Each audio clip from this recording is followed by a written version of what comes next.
안녕하세요. 즐거운 이야기를 통해서 수학의 재미를 찾아보는 수다학입니다. 교육부가 중학교 1학년 통계 단원에서 팀 프로젝트 수업을 적용한다고 밝혔는데요. 이 통계라고 하는 것이 실생활과 아주 밀접한 관계가 있는 만큼 친구들과의 토론과 고민을 통해서 좀 더 정확하게 알려주려고 하는 의도가 숨어 있다고 합니다. 사실 우리가 수학하면요, 혼자 앉아서 어려운 문제를 끙끙 풀어가는 그런 과정만 생각하기 쉬운데 누군가와 함께 나눈다고 생각하면 좀 더 쉬워지지 않을까 싶습니다. 자, 저희 수다학에도요, 여러분들이 느끼시는 수학의 어려움을 시원하게 풀어주시는 분들이 계시죠? 오늘도 전문가 선생님들과 함께 즐거운 수학 이야기 시작해 보겠습니다.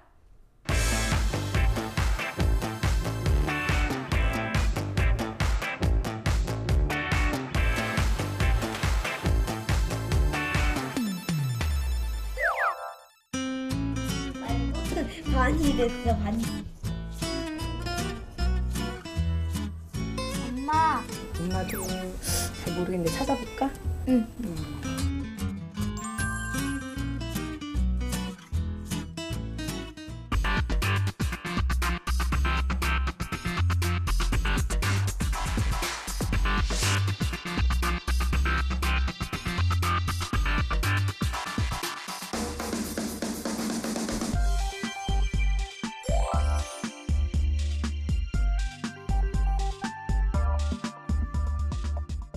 요즘은요, 눈 뜨자마자 침대에서 바로 찾는 게 스마트폰, 그리고 인터넷을 접속해서 오늘 아침에는 뉴스가 뭐지 이런 걸 찾아보는 게 모두의 일상이 된 것 같은데요. 김희진 선생님께서는 어떠세요? 저도 마찬가지입니다. 어디 새로 가거나 할 때 정보나 쿠폰 같은 것들 많이 얻고요. 저는 특히 자기 전에 이렇게 남들의 하소연을 많이 봅니다. 네. 나만 힘든 게 아니구나.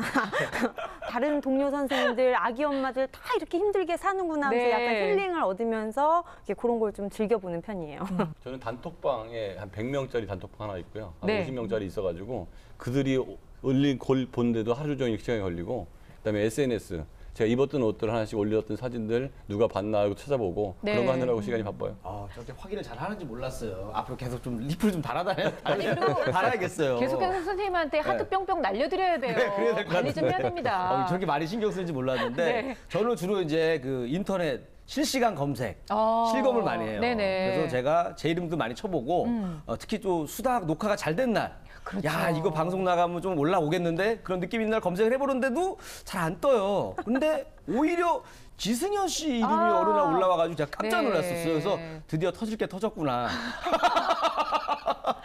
하면서 나는 안 걱정했더니 뜨고 지승현이 떴구나라고 생각하셨죠? 했는데 네. 그 태양의 후예 또 배우 그렇습니다. 지승현 씨였었어요. 네, 얼마나 자랑스럽든지요. 네. 이제 동명이인이긴 하지만 늘 항상 응원하고 있다는 거 꼭 좀 얘기하고 싶습니다. 저도 네. 어딘가에 있는 우리 저랑 똑같은 이름을 쓰고 있는 김일희 씨 분발해 주시기를 부탁을 드리겠습니다. 저는 네. 묻어서라도 가야겠어요. 그래요. 네. 아니 뭐 꼭 그게 아니더라도 우리 개그맨 김일희 씨 여러분들 실검 1위 한번 할 수 있도록 좀 십시일반 도와주시기 부탁드리겠습니다. 자, 이렇게요. 디지털 환경 속에서 많이 쏟아져 나오고 있는 데이터들을 분석하고 또 모으는 그런 역할을 하는 직업을 오늘 만나보려고 하는데요. 바로 가장 유망한 직종이라고 불리는 빅데이터 전문가에 대한 얘기를 나눠보려고 해요.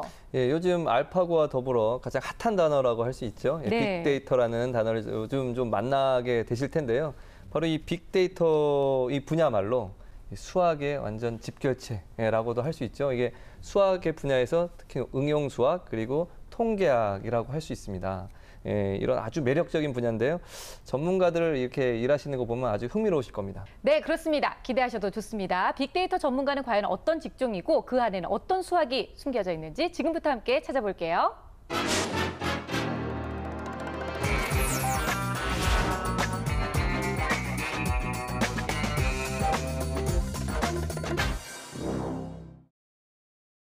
크고 거대한 것을 이르는 말 빅.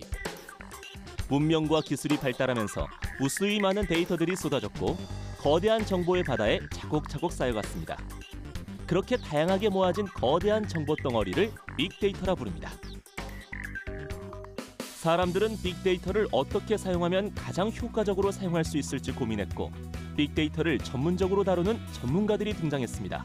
그리고 우리의 삶 속에 빅데이터가 스며들기 시작했습니다. 그렇다면 전문가들은 어떤 방법으로 어떻게 빅데이터를 다루는 것일까요?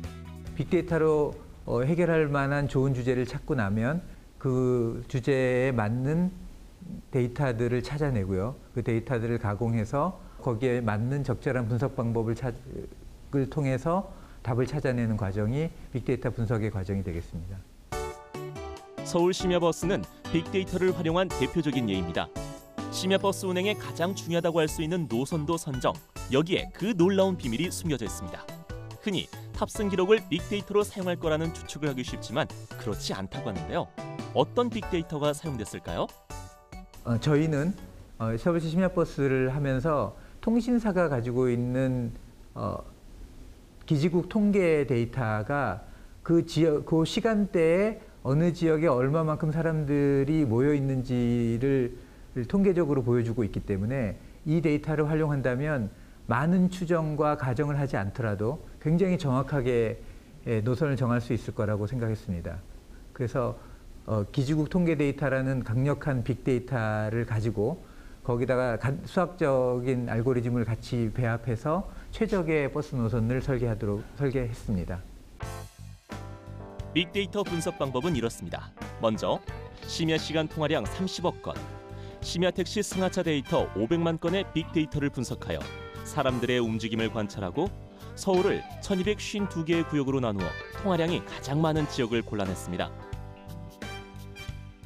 그 후 요일별, 노선별 패턴을 분석하고 유동인구가 많은 정류장 단위로 통화량을 산출해 심야버스 노선을 확정했는데요.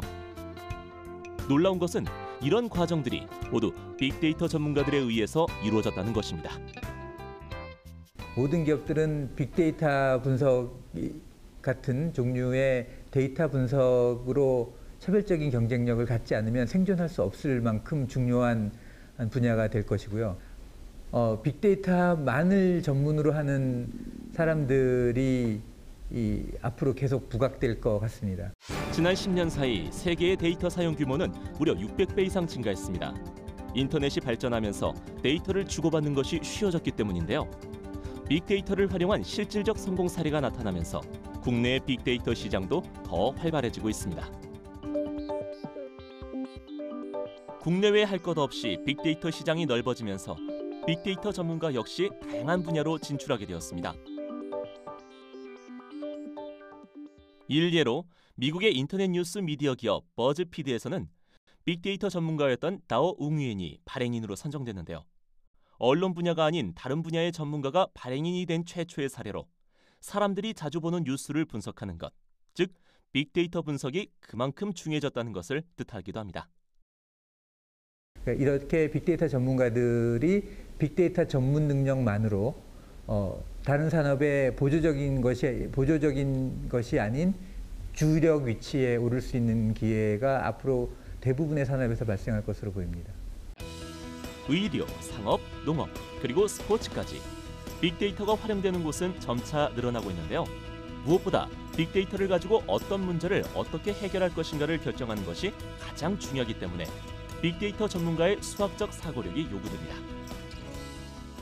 최근에 사회가 굉장히 급변하고 새로운 것들을 찾아내야 되는 것들이 굉장히 중요해지면서 문제를 하는 문제 해결력과 창조력이 굉장히 중요해지고 있습니다. 이것을 훈련할 수 있는 중요한 도구가 수학입니다. 찾아내고자 하는 답이 있고요. 주어져 있는 데이터들이 있습니다. 이 데이터를 가지고 저런 문제들을 어떻게 해결해낼까를 계속 생각하는 과정이 수학이 사고하는 과정과 거의 똑같습니다. 그러다 보니 수학 훈련을 잘 받은 사람들이 빅데이터 분석 같은 데서 굉장히 뛰어난 성과를 내고 있습니다. 우리의 생활에서는 다양한 빅데이터들이 사용되고 있습니다. 내게 맞는 음악을 추천해준다든지 어울리는 옷을 찾아주는 것처럼 말이죠. 우리는 이미 수학 원리로 가득한 빅데이터의 세계에 살고 있는 것입니다. 오늘 파인드매스에서는 정보의 바닷속에서 1%의 진주를 찾아내는 빅데이터 전문가를 만나보았습니다.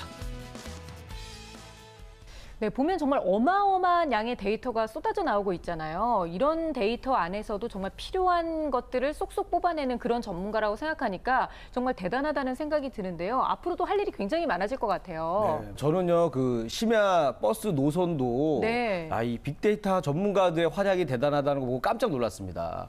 어쩐지 저도 심야 버스를 가끔 타거든요. 그 네. N으로 시작하는 버스 있잖아요. 타보면 항상 보면 그 대학로, 종로, 뭐 영등포 사람들이 많은 지역만 다녀요.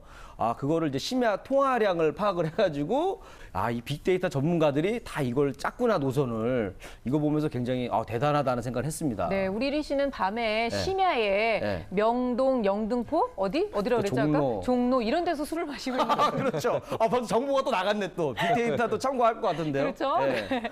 저는 빅데이터 하면은 예전에 들었던 유명한 명제가 떠오르거든요. 기저귀 판매가 늘어나면 맥주 판매가 늘어난다. 네. 이런 명제가 되게 유명했었어요. 그래서 기저귀하고 맥주하고 무슨 상관이지 했는데 이제 엄마 심부름으로 기저귀를 사온 아빠들이 자신을 달래기 위해서 꼭 기저귀와 함께 맥주를 사간다고 해요. 네. 그래서 홀짝홀짝 마셨다고 하는데 이게 대형마트의 그 영수증 그때는 의미 없게 여겨졌던 그 수많은 영수증 빅데이터를 분석을 해서 알게 된 결과라고 합니다. 그렇군요. 조지 오웰의 1984라는 걸 보면 이제 빅브라더가 나타나서 우리의 일거수일투족을 다 감시하잖아요. 근데 과거에는 내가 물건을 샀으면 그 주인만 나를 기억하는 거잖아요. 네. 그런데 지금은 카드로 사면 카드 정보가 다 모이고 포스 시스템, CCTV, 현금으로 산 경우에도 포인트 카드를 긁는 순간 이 사람의 행동 패턴이 한 군데로 다 모여들고 있는 거죠. 그러면 이거를 빅데이터 전문가가 잘 분석을 해서 소팅을 해버리면 이 사람들의 아니면 이 연령대의 이 지역 사람들의 소비 패턴을 알 수 있기 때문에 마트에서 물건을 어떤 때 공급해야 되는 건지 예를 들면 월드컵 시즌에는 뭐 어느 게 물건이 많이 팔렸다. 그럼 다음 월드컵 시즌 때 그 물건을 공급해 줌으로 인해서 네. 기업은 이윤이 굉장히 올라가는 건데 개인 입장에서 보면 내 모든 것들이 노출되고 있다 이런 생각도 드네요. 네, 이런 빅데이터 속에 과연 어떤 수학이 숨어져 있는지 우리가 찾아봐야 되는데요. 저는 굉장히 무의미한 것 같아요. 왜냐하면 그냥 이 자체가 수학이라는 그런 생각을 좀 했거든요. 네, 맞습니다. 예. 아무래도 이 빅데이터 전문가들이야말로 이 수학을 제대로 공부해서 사용하는 분들이라고 할 수 있겠죠. 집결체라고도 할 수 있고요. 그래서 수학은 어떤 생각하는 힘을 길러주고 논리적 사고력, 어떤 또 문제 해결력을 길러주는 가장 강력한 학문이라고 할 수 있는데 이 빅데이터를 다루는 분들도 이런 논리적 사고력, 문제 해결력이 아주 필요합니다. 그래서 아주 유사하다고 할 수가 있겠죠. 근데 한 가지 조금 선입견이 있을 수 있습니다. 어떤 분들은 이제 데이터를 다루시는 분들 중에서도 이제는 툴이 너무나 좋아졌기 때문에 이 클릭만 하면 어떤 정보들을 이렇게 잘 예쁘게 만들어주는 그런 도구들이 아주 많이 개발이 됐습니다. 뭐 하드비라든지 아리라든지 뭐 이런 뭐 데이터를 다루는 프로그램, 아주 유명한 프로그램들이 있는데 툴이 너무나 좋아지다 보니까 클릭하면 딱 나와요. 그러니까 이제 수학 필요 없는 거 아니냐. 네, 뭐 이렇게 생각할 수 있죠. 있어요. 네. 그런데 그것을 설명하려면 그것을 왜 그렇게 했느냐, 그 공식을 왜 사용했느냐, 그 툴을 왜 사용했느냐를 설명하라고 한다면 그 배경에는 반드시 수학적 이론, 통계학적 이론들이 분명히 들어가 있을 겁니다. 그렇죠. 그럼 예를 들어서 뭐 빅데이터를 통해서 뭔가 결과를 만들어내겠다. 그러면 문제를 인식하고 그 데이터를 통해서 원하는 정보를 찾고 이거를 수치화시키고 단순화시키고 문제를 해결하고 이 해결된 걸 응용하는 것까지 전부 다 수학적인 원리가 작용되거든요. 네. 소인수 분해, 치안, 대입, 뭐 함수, 미분, 적분, 통계, 확률. 진짜 어머나 수학 덩어리네 할 정도로 전부 다 수학이 다 관여가 되기 때문에 이 빅데이터 전문가가 되기 위해서는 반드시 수학을 제대로 공부해야 됩니다. 네. 그리고 수학 중에 위상 수학이라고 있어요. 이게 쉽게 말하면 이제 같은 형태로 된 사물들 사이에서 공통된 성질을 찾는 거거든요. 네. 뭐 예를 들면 뭐 AI 같은 경우가 전염병이 이렇게 퍼지잖아요. 그러면 공통적으로 퍼졌는데 여기는 뭐가 다른지, 공통적인 네. 성질은 뭔지, 그럼 여기를 막아야겠구나라고 그 빅데이터를 통해 분석을 통해서 그거를 막을 수 있고요. 또 사람들이 이제 많이 들으셨겠지만 암 유발인자가 모든 사람들한테 다 있다고 해요. 네. 근데 그게 발현된 사람이 있고 발현되지 않은 사람들이 있어요. 그러면 발현된 사람들은 무엇 때문에 공통된 요인이 무엇인지를 찾아서 그거를 막는 데도 쓸 수 있는 거죠. 그러니까 네. 굉장히 의료나 여러 분야에 이 위상 수학이 적용돼서 잘 쓰일 수 있는 거죠. 그냥 수학도 어려운데 위상 수학까지 우리가 또 알아야 돼요. 수학의 위상이 높아지고 있습니다. 그렇네요. 네. 저는 아까 전에 또 그 포탈 검색 얘기를 잠깐 했잖아요. 네. 뭐 실검 얘기도 했는데 저도 좀 신기한 것 중에 하나가 또 뭐냐면 이 포탈 사이트 가보면 뉴스 있잖아요. 뉴스를 또 연령대별로 나눠놨어요. 그래요. 20, 30대가 주로 본 뉴스 뭐 이런 거 있잖아요. 네, 나눠놨어요. 뭐 10대가 자주 보는 뉴스 해서 야 이것도 너무 신기했고 그다음에 또 쇼핑몰에 가보면 또 20대 여자가 자주 찾는 물건들, 네. 30대 남자가 자주 쇼핑하는 물건들 또 분류를 해놨단 말이에요. 너무 근데 소비자로서 너무 이용하기가 편리한데 이런 것도 다 좀 빅데이터가 활용된 게 아닌가 이런 생각이 들거든요. 어때요? 당연한 거고요. 지금 예를 들어서 패션 같은 경우도 전 세계에서 많은 사람들이 SNS에서 만약 유럽의 어떤 패션을 많이 본다면 그 20대가 많이 봤다? 그럼 우리나라에서는 그런 유사하거나 그 옷을 수입했을 때 많이 판매될 수 있는 가능성이 생기는 거죠. 네. 음악 같은 경우도 마찬가지인 게 어느 계절에는 어떤 음악을 다운로드를 많이 받더라. 그러면 옛날에 누가 많이 들었는지 모르는데 다운을 받거나 스트리밍을 받는 걸 보면 아, 이 음악이 이 시간대에 이 나이 또래가 맞다면 방송에서 그거 틀어줄 수도 있는 거예요. 네. 심지어는 어느 나이 또래의 사람들이 몇 시에서 몇 시 사이에 커피를 많이 마시더라. 지금은 그 스마트폰의 위치 정보 서비스까지 되기 때문에 내가 그 커피집 앞을 지나가게 되면 자동으로 푸시 광고가 들어간다는 맞아요. 거예요. 지금 커피 마실 맞아요. 시간입니다. 그럼 옆에 그 커피집이 있다는 있어요. 거예요. 그렇게 이제 빅데이터는 사람들의 소비 패턴을 일방적인 미스 메디어에서 상호 쌍방적인 위치 정보까지 확인된 쪽으로 연결될 수 있기 때문에 이 빅데이터 전문가의 앞으로의 가능성은 훨씬 더 크다고 볼 수 있습니다. 그다음에 또 한 가지는 또 뭐가 있냐면 딱 봐서 아이들이 수학 점수가 낮을 것 같은 부모님들의 빅데이터를 우리가 마련해가지고 문자를 발송해 주는 거죠. 수학을 봐라. 수학할 시간이다. 좋네요, 좋네요. 이거 활용하면 괜찮을 것 같아요. 역시 아주 머리가 똑똑해요, 똑똑해 아주 비상해요. 근데 우리가 지금 빅데이터가 수학 그 자체라고 말해도 과언이 아니다라고 얘기를 했는데 그렇다면 빅데이터가 전문가가 되기 위해서는 꼭 수학이라는 어떤 학문을 배워야만 되는 건가요? 과거에는 빅데이터 전문가의 과거 직업이 DB 설계자입니다. 그러니까 데이터베이스를 어떻게 설계하고 활용할 수 있을 정도였는데 네. 이것들이 이제 스마트폰이 생기고 수집이 엄청나게 쉬워진 거예요. 그렇기 때문에 이런 빅데이터가 활용되기 시작한 데는 아직 그렇게 오랜 세월이 아니어서 이거를 전공하는 과가 생기고 있긴 하지만 어떤 과라도 컴퓨터의 지식과 아니면 수학적 알고리즘에 대한 이해, 그다음에 세상이 돌아가는 거 이런 기업적 마인드만 있으면 누구나 빅데이터 전문가가 될 수 있고요. 그럼에도 불구하고 뭐 경영학과나 경제학과, 수학과, 컴퓨터공학과 이런 쪽 사람들이 많이 빅데이터 전문가로 활동을 하고 있습니다. 네, 최근에 굉장히 놀라운 기사를 하나 봤는데요. 지난 2년 동안에 세계 휴대폰으로 오고 갔던 그 데이터의 총량이 지난 2000년 동안 인류가 쌓아왔던 지식의 총량과 맞먹는다. 이런 기사를 봤거든요. 그러니까 어마어마한 데이터들이 지금 오고 가고 있다는 얘기인데요. 그 정도로 넘쳐나는 데이터를 어떻게 처리하느냐. 이게 바로 이 빅데이터 전문가들이 하는 일이잖아요. 제가 봤을 때는 아무래도 앞으로 굉장히 유망한 직업이 아니겠느냐라는 생각도 좀 들거든요. 예, 아주 유명한 직업이라고 할 수 있습니다. 정부에서도 이런 관련 부서라든지 이런 것을 설치하겠다고 했고요. 그리고 뭐 통신회사라든지 뭐 식품회사라든지 어떤 회사라든지 이런 소비자의 어떤 경향, 동향 이런 것들을 파악하기 위해서는 데이터를 분석해야 되겠죠. 그러니까 당연히 이런 뭐 이 빅데이터 전문가들의 향후 전망은 아주 밝다고 할 수 있습니다. 네. 또 이와 비슷하게 데이터 마이닝이라는 또 개념도 있는데요. 마이닝이라는 것은 어떤 걸 채굴 하고 뭐 이렇게 찾고 이러는 것이라고 할 수 있겠죠. 그렇지 데이터를 원유 발견하듯이 찾아서 가공해서 어떤 분석을 해서 정보를 제공하는 그런 역할을 하는 것도 이 빅데이터의 어떤 큰 카테고리 안에 범주에 속할 수 있는데요. 역시 이런 직업들을 보면 수학적인 어떤 배경 지식이 돼서 그런 분석하고 종합하고 문제를 해결하려는 그런 거라고 할 수 있습니다. 역시 빅데이터 전문가들이 하는 일과 동일하다고 할 수 있겠죠. 말씀 듣고 보니까 진짜 첨단 기술의 정점이 바로 이 빅데이터 기술가, 빅데이터 전문가가 아닌가라는 생각이 듭니다. 자, 세상 사람들의 관심이 어디로 향하는가를 분석하는 빅데이터 전문가. 오늘은 파인드매스에서 빅데이터 전문가에 대해서 함께 알아봤습니다.